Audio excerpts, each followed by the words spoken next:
Добро вечер. Добро вечер.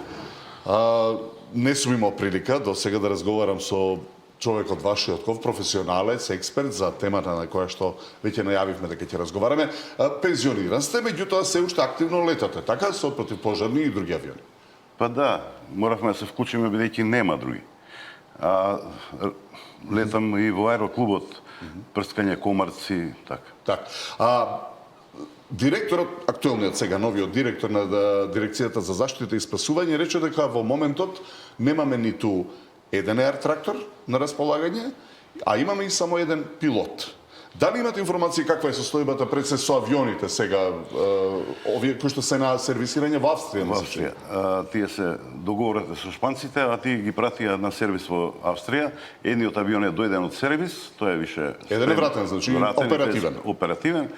А другите два се во работа. Во работа, да, во сервисирање. Добро. А имаме моментално еден пилот вработен на 3 авиона и за тоа не пуштија конкурс за да видат дали може ќе дојде некој, дали ќе одшколуваат, ама толку е.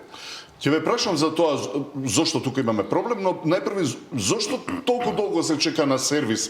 Дали е тоа најдобрата опција, низ години што ја практикуваме, гледам? Па скоро никој тоа не го прави во другиве земји. Сите сами си ги сервисираат годишен преглед. Сега има некој сервис кој што треба да влезе да отиде дали у Шпанија, дали Аустрија, ама основните тие годишни прегледи, тие 100 часовни, тие сами ги прават. Овде влезе една пракса, ќе ги пратиме во Шпанија, сервисот кошта €1.000.000, па тука ќе падне нешто. Добро, треба лиценца за тоа, да се знае каде се испраќа или имаме ние луѓе што знаат што се лиценцирани да сервисираат авион? Сервисирани, направени бомбона. Значи, ние имаме моментално таков тим на механичари кои можат све да работат. И толку се добри, стручни, да мислам дека другиве земји немаат толку, например Хрватска нема толку механичари, а има сервис.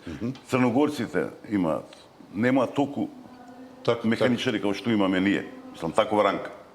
Добро, и кога би имале сите три на број, зборувам за и пилоти и авиони, нели имаме еден активен пилот, рековме, а по потреба дирекцијата склучува договор и со вас, пензионираните пилоти. Годинава ќе се сочиме со истата ситуација според ова, така? Па да. Ве контактиравате? Ништо не се направи. Направивме некој контакт со новиот директор Стојанче. Тој е расположен за све, ама не зависи ништо од него.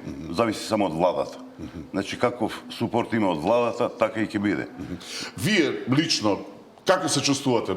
Доволно сте сигурен дека можете да гаснете и натаму пожари со еар трактор, со оглед дека сте во пензија, да прашам? Па, после 15 години, сигурен, со тоа што и овие пилоти што доаѓа од странство, таму имаше и по 70 години пилоти што летаат на еар трактор, на истива како нашите.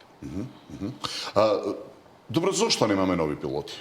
Што е проблем во платите, средствата за школување, време траењето на обуката, нешто друго?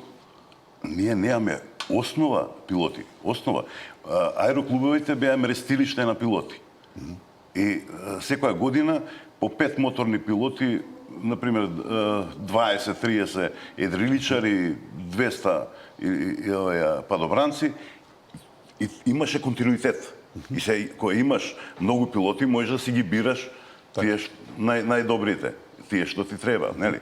А овде престана тоа. Државата престана да помага на аероклубовите, тие згасна, нешто Скопје уште се држи колку толку и Штип. Штип има исто сега една школа отворена приватна и тоа е. Ако не се потруди државата да им помогне, ќе нема пилоти у наредни 50 години.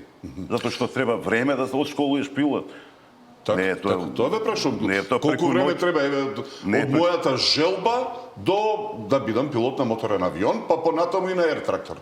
За еар трактор сигурно 4 години, 3-4 години. И колку пари ќе ми се све да иде тоа, вака скалесто и брзо. Под прилика, за да дојде на еар трактор, сигурно му треба околу 200.000 евра. Сам да ги плати? Па да. Или тато. Значи нема инвестиција од државата во пилоти. Нема, нула. Нула. Добро, Имаше една школа што ја направија армијата и израелците што обучава, ама тој проект кошташе 57 милиона евра, од нив излегоа десетина пилоти. Така. Ние да даде државата 2 милиона евра, ние ќе извадиме 60 пилоти. Така, разбирам. Добро, ако новиот директор Ангелов најавува зголемување на платите на пилотите, ми тоа рече веднаш, за неколку недели ќе се среди, како механизам да има поголем број на лица кои ќе се занимаваат со оваа професија, вели тој. Која е таа плата која пилотот би бил задоволен да има согласно ризикот што го презема, зборувам за ертракторите, дека треба да ги лета? Ама не треба да идеме многу далеко. Веќе има плати кои ги даваат во армијата, во полицијата, во авиослужбата на владата, а и дирекцијата е под влада исто, као што е авиослужбата на Созара. Значи, платите се тие што ги даваат. Зашто овде не ги даваат? Ако може таму да ги даваат, зашто овде не ги даваат? Овде му даваат, на методка му даваат 1000 евра плата. Па 1200 евра сега да побараме човек што ќе меша малтер, испод 1200 евра не можеме да го најдеме. Нема. Така. Добро, ако имаме веќе обучен пилот, така на Air Tractor, тој е обучен само за тој вид авион или за други? Тој. Само за Air Tractor. Секој авион се школува и се упишува во лиценцата. Секој авион. Сега малку пошироко ме интересира вашето мислење, колку се тракторите со кои располагаме ефикасни во гасењето на пожар? Дали се, например, единствените авиони за таа намена што може да делуваат, зборувам за наши услови на Македонија, или има и други кои што можат да бидат, да се поефикасни, да се подобри? Ако гледаме Европа, сите имаат ертрактори. Единствено овие што имаат отворено море, например хрватите, они имаат поголем авион. Канадер више не се произведува. Има многу поголеми, но кај нас нема. Има тој рускиот, нели? И американците имаат многу. Многу такви направени да може да ги користат за гасење пожар. За специјални намени. Добро, прашувам затоа што тој авион треба да полета, да истури вода или што и да, и потоа повторно да слета на Петроес да се наполни, така? Или на езеро. Или Ако на е езеро. пожарот блиску до езеро, тоаш од езеро све се работи. Значи може да слета како канадерите да собере вода? Исто. Со тоа што ние имаме 3 авиона, тоа е малку. Така. 3 авиона е малку, затоа што сега кога дојдоа на прошлата година пожарите, имавме околу 12 авиони на располагање и тогаш се виде ефектот, затоа што идат авиони еден по друг, Да, со помош од соседните земји од другите. Да, и ефект има. Со 3 така, ама кога ќе останеме на еден авион или на 2, ефектот е. Добро, дали можете да ми направите вака една споредба за ефикасноста на Air Tractorот во гасењето пожари, со оглед начинот на кој што се полни, со видовме и специализирани хеликоптери, еве ги користиме дел на армијата, дел на полицијата. Кој е поефикасен кога ќе земем предвид и цена? Колку чини еден, колку чини друг, па и пилотот. Така. Во хеликоптер имаме тројца посада. И хеликоптерот кошта околу 50-60 милиони. Air Tractorот кошта околу 4,5-5 милиона. Значи, со еден хеликоптер ваму 10 авиона. И еден пилот. И еден пилот. Тоа е целата. Значи, 1:3 во однос на 1:10. персоналот, а 1:10 во однос на цената на Така, чинење. Сте имали ли досега опасни ситуации при гасење пожари? Како сте се snašli? Тоа не е едноставна работа, така? Стално има некои опасни ситуации кои што не можеш да ги предвидиш, нема шаблон во летањето, секој лет си е приказна за себе. Идеш и Добро, како одлучувате каде ќе се исфрли водата? Дали танковите се полнат, например, и само со вода? Имаме и систем со додавање на пења во водата и се прави една предушеста пена која што го покрива пожарот. Како нишаните, например, вие како на борбен авион да сте пилот? Па да, него е секој лет е различен према орографијата, према условите на Зборам за оние тешките предели метео. пред се планинските недостапни предели за другите. А никош не знаеш што ќе те снајде. Никош.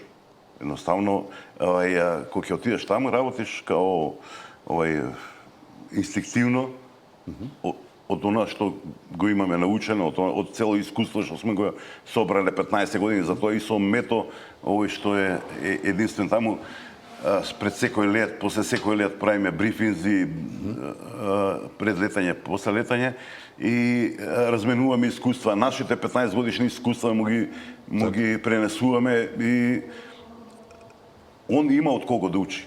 Ние немавме. Ние со 4 сати во Шпанија не однесоа, 4 сати обука, тоа не беше ни обука, него фамилиаризација, некоја така ја крстија и не вратија овде и почнавме да гасиме. Страшно. Имате ли податок сега колку сте ефикасни во просек, зборувам, кога ќе се таргетира одредена област врз која се изфрла водата? Ако одма не викнат, многу. Тоа е страшно. Тоа одма застанува тоа. Ако закаснат, знаете, овде има системи. Градоначалникот ќе се јави во ЦУК. Да, оној проблем ЦУК со дирекција за заштита и спасување додека се активира. Градоначалникот го нема, директорот го нема, човек кој го менува оне и поминува еден ден у таа размена на комуникации и отиде пожарот. Добро, еве за крај, колку лета, еве, имаме тројца пилоти, например, со 3 авиони до сега, еве, ако ги исполниме, да ангажират вас, колку летови можете дневно да извршите вие? Еден човек, еден пилот од еден авион? Пас, највише сме направиле 24 лета од Струмица, од Струмичко езеро. Во едно деноноќе?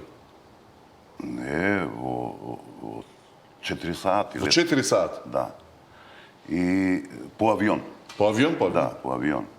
Тоа беше као најголема бројка, бидејќи беше блиску пожарот, езерото беше добро, услови за работа добри, немаше го. А има ситуации, например, имаше гасен пожар во Дојран, блиску до Дојран, Богданци, имаше бранови 70 сантими, 60-70 сантими. И тоа е веќе проблем, затоа што може да го оштети авионот. И така и се случи. Например, отиде еден колега, вика нема услови за летање. Ме пратија мене, летав тоа едно 3 сати, после тоа ме замени шефот и го оштети авионот. На тие бранови нема, тоа е... Едно е сигурно дека повторно ќе мора да ве ангажират, освен ако не знам, имате ли информација другите 2 авиона кога ќе дадат? Не знам, ние имаме више и други понуди, па Добро, да. Се е полесно. Па така е. Ви благодарам што споделивте интересни информации со нас во тема на денот во Дневникот на сите. Ви благодарам за гостување. Драго ми е што ве запознав.